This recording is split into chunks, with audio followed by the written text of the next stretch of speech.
Israel conducts its initial conquest of the land of Canaan as we review the life and times of Joshua leading the nation into battle on the Bible Brief. Did you know that the Bible Brief is a listener-supported show? Consider becoming a monthly supporter at our link in the show notes.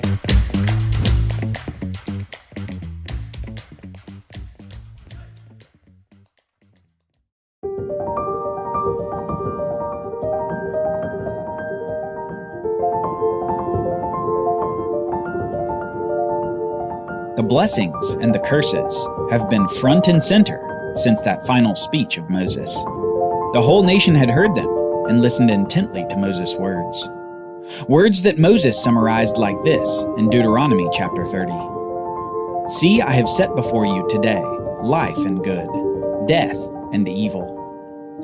If you obey the commandments of the Lord your God that I command you today, by loving the Lord your God, by walking in his ways, and by keeping his commandments and his statutes and his rules, then you shall live and multiply. And Yahweh your God will bless you in the land that you are entering to take possession of it. But if your heart turns away, and you will not hear but are drawn away to worship other gods and serve them, I declare to you today that you shall surely perish.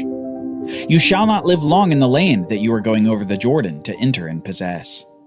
I call heaven and earth to witness against you today, that I have set before you life and death, blessing and curse.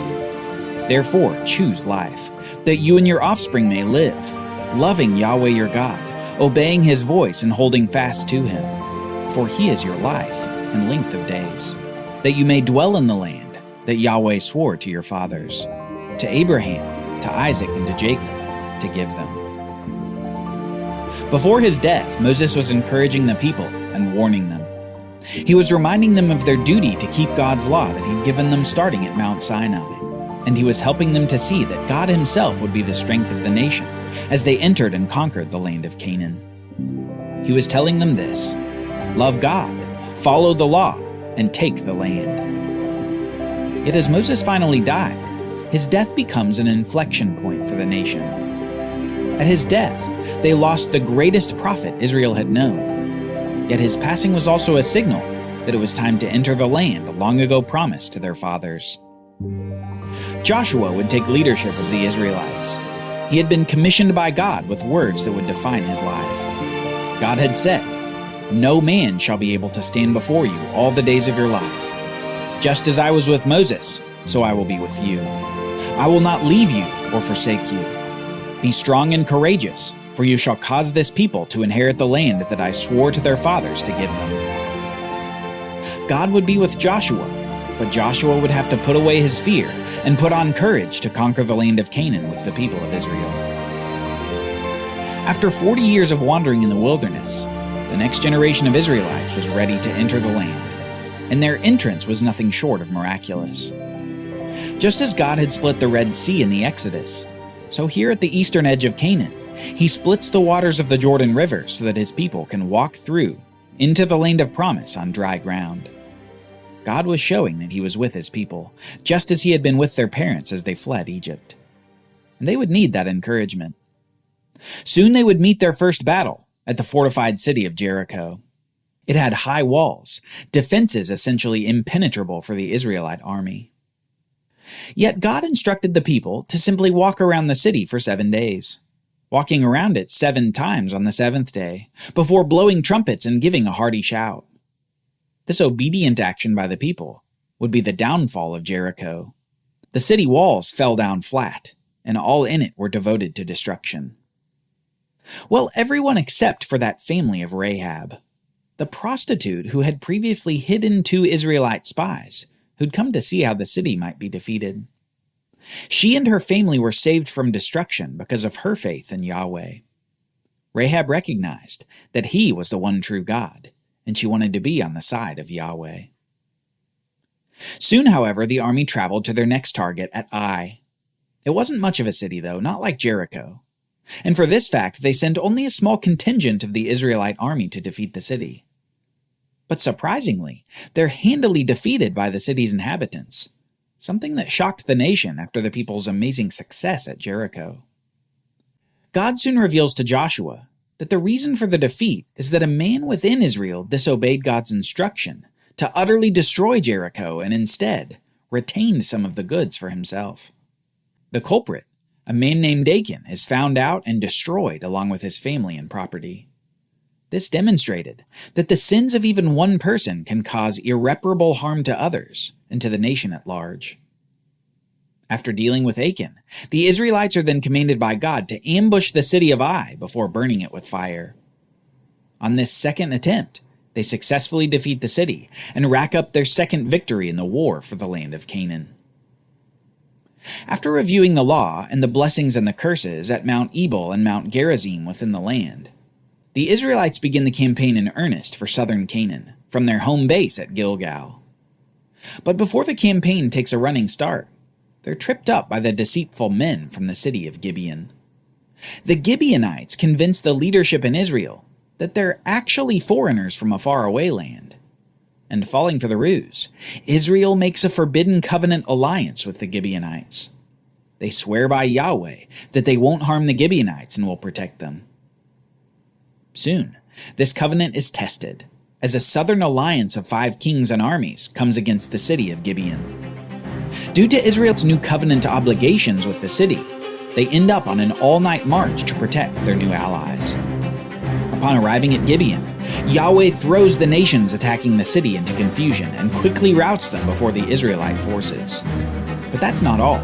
God then throws down large hailstones upon the fleeing army, striking down more men than the Israelites had struck down in the battle itself. But that special day still wasn't over. In fact, it wouldn't be over for another several hours, because upon Joshua's request, God makes the sun itself stand still in the sky so that the Israelites can complete their successful battle. By the end of the extra-long day, Israel had defeated the alliance of the 5 kings in the south. The next battles of the southern campaign would essentially be cleanup. Joshua and Israel would collect victory after victory as they continued the southern campaign. While pockets of resistance remained, the southern campaign ended in resounding success. Soon the eyes of Israel turned to the north, and the peoples of northern Canaan hadn't been ignoring what had been happening in the adjacent territories. These Canaanites in the north assemble a vast army. Chapter 11 of Joshua says that these Canaanites came out with all their troops, a great horde, in number like the sand that is on the seashore, with very many horses and chariots. Israel would meet this enormous force in the north in battle, and they would win. They would win because the Lord, the God of everything, was with them, and he was their strength in battle. Horses and chariots mean nothing against Yahweh. And soon that's just what happens. Joshua and his men rout this horde of the north because Yahweh gives them victory. These initial campaigns into northern and southern Canaan are met with great success for the nation. Resistance remained, but by and large, the formerly wandering homeless nation had become the dominant force within the promised land. What was promised by God was beginning to be realized. After this initial conquest and subsequent time of rest, elderly Joshua takes on an administrative function of apportioning the land to the tribes of Israel. Now, 2.5 of the tribes already had land on the east side of the Jordan. So Joshua's task was to apportion the land to the other 9.5 tribes based on God's direction.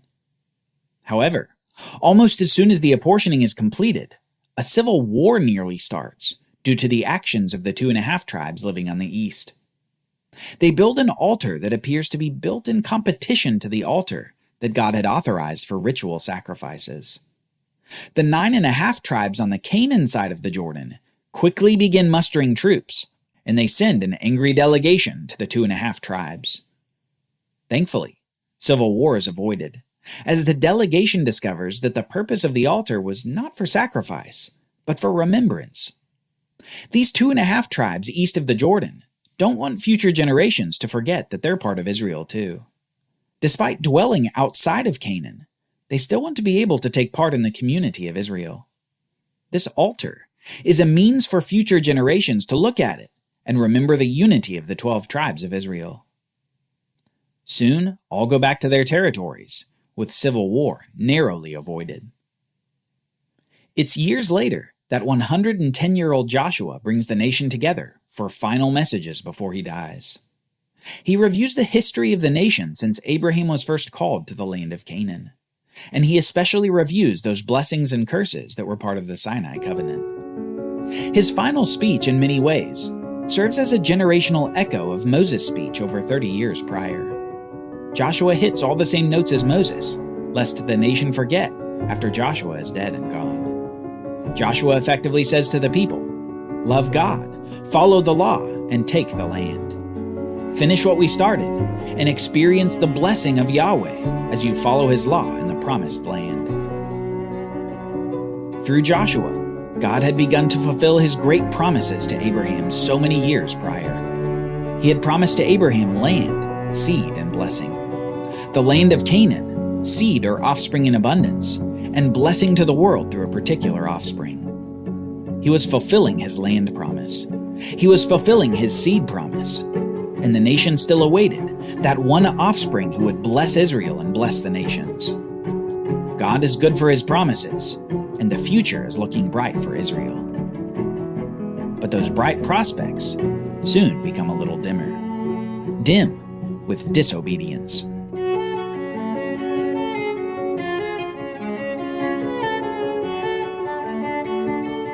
Join us next time as we review the time of the Judges, before we launch into the next great era of the Bible, the time of the Kings. The Bible Brief is brought to you by the Bible Literacy Foundation, dedicated to helping people like you learn the Bible.